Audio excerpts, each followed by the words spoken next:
my literary luminaries, and welcome back. Wow, that actually came out a lot clearer than I thought it would. I apologize if my voice is kind of shot.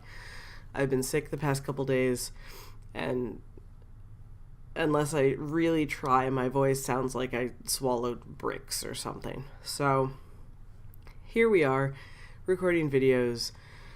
Hooray. Welcome to another Top 5 Thursday. This Thursday's topic, unsurprisingly given the date, is our favorite father figures.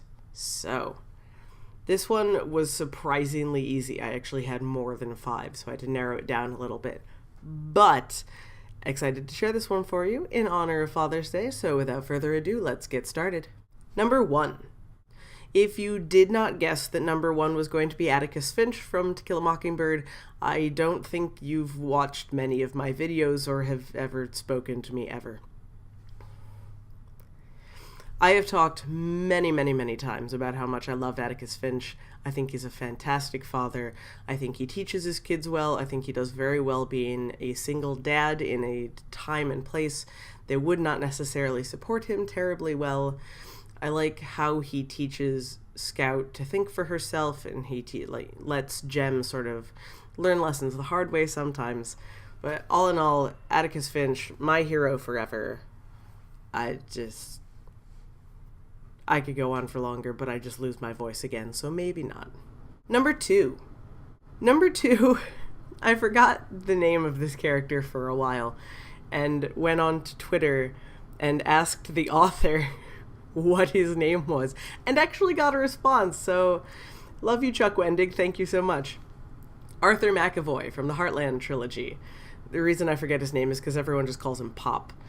Arthur McAvoy is a badass. So many things tie back to Arthur throughout the course of the books.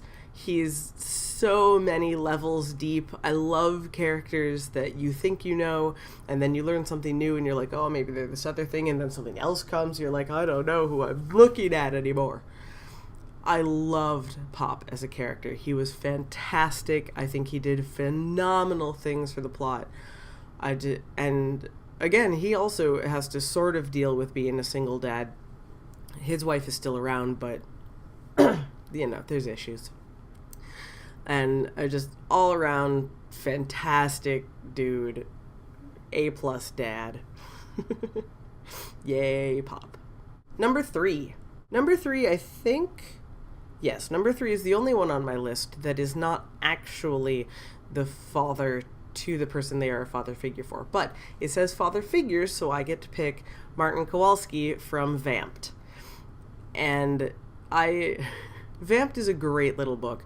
Fun story, I was at work the other day and actually saw an Isuzu Trooper, like the actual car, in the parking lot. And given that the kid's name is Isuzu Trooper, I just about fell over. It was wonderful. And I have since figured out who the car belongs to, too, so yay. But Martin spends the whole book, dealing with the fact that he's not really set up for this. This isn't really his kid, but he found this girl, and what's he supposed to do with her now? And he has to figure out how to make it work, particularly since he's a vampire and she's not. And that causes some issues, particularly in the world that Marty lives in. But I thought Martin dealt with it fantastically. I loved watching him and his whole character arc with Isuzu. It was just heartwarming in its awkwardness and sarcasm, drippingness, fun. It's an excellent book. I think I've talked about it a couple times on the channel. You should absolutely go check out my book review. I don't know how well known the book is, but if you like dry, witty humor and vampires, go read the book right now, because Martin's fantastic. Number 4 is perhaps not the best father figure, but he's certainly one of my favorites because of what he instills in his children, and that's Ned Stark from A Song of Ice and Fire. Now, we don't see a ton of Ned, because, spoilers, it's A Song of Ice and Fire. Everybody dies. And Ned dies for all sorts of somewhat stupid reasons, given that he probably should have seen it coming.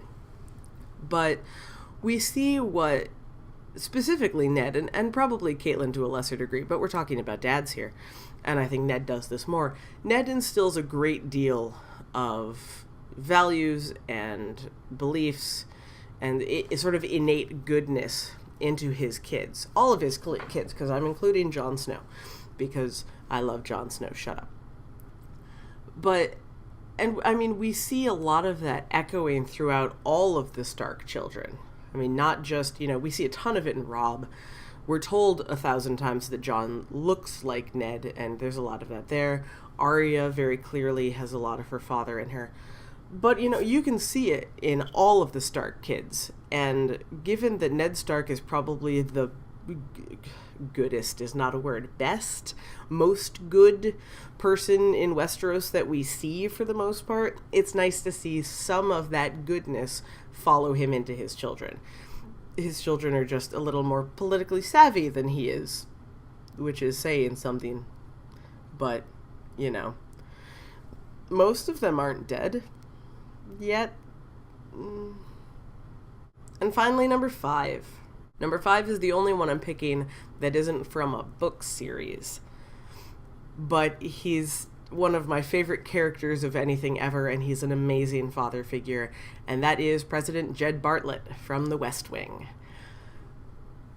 If I could vote for Martin Sheen just to play Bartlet and run for president, I'd vote for him. I love Bartlet, not only as the political figure that we see, but to the father of his 2 or 3 children. It's glorious. I just recently rewatched at least a part of an episode with my mother where, we see a very father-daughter scene between Bartlet and his daughter Zoe, which is a massive piece of foreshadowing for something that happens later to Zoe. And what I love about it is that he is the president in this television show. He is the president of the United States. He has all sorts of presidential things to think about. And so when we get a chance to see him as a father, and yes, there's a whole bunch of reflections back on that with the fact that he is the president, and that's something that most fathers don't have to worry about. But it's this glorious, glorious scene where he scares the hell out of his daughter. But it's such a wonderful scene. Jed's such a good dad.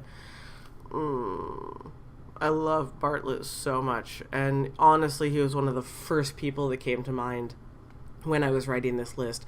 Doesn't matter that he's not from a book. I don't care. He's sadly fictional. And he deserves to be on the list. But, as always, I would love to hear from you. Who are your top 5 favorite father figures? Let me know down in the comments below or on Twitter @KRyanFrey. I would always love to hear from you. If you liked the video, be sure to give it a thumbs up. And if you're new around here, why not subscribe to be notified whenever I put up new videos? They should always be up on Tuesdays and Thursdays. But until next time, I will see you next week for a Tuesday Talks. And to all of you who want to celebrate it, a very happy Father's Day on Sunday to all of you. If your dads are in your lives, give them a big hug. My dad is my hero and has been for my entire life. So Father's Day, despite the fact that my family doesn't celebrate Mother's Day or Father's Day particularly much, it's an important day to remember for any father or father figure in your life. So happy Father's Day to everybody. I love you, Dad. And I will see all of you lovely people on Tuesday. Bye!